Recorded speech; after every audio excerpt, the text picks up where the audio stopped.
Okay, sino naka-experience na dito ng ghosting? May nakilala ako na person, tapos dun na-inlove talaga ako sa taong yun. Wow.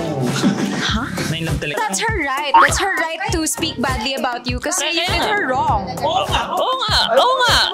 Bakit? I want an explanation. I deserve an explanation. Pero after nun, he never messaged me anymore. He never said anything anymore. When is ghosting unacceptable? Eye-opener din to sa atin, sa generation natin na, alam mo yun, hindi na rin kasi tayo pabata ng pabata. I ghosted him kasi bad breath siya. Is it really bad to ghost someone because they have bad breath? Ba't di mo na ako chinachat?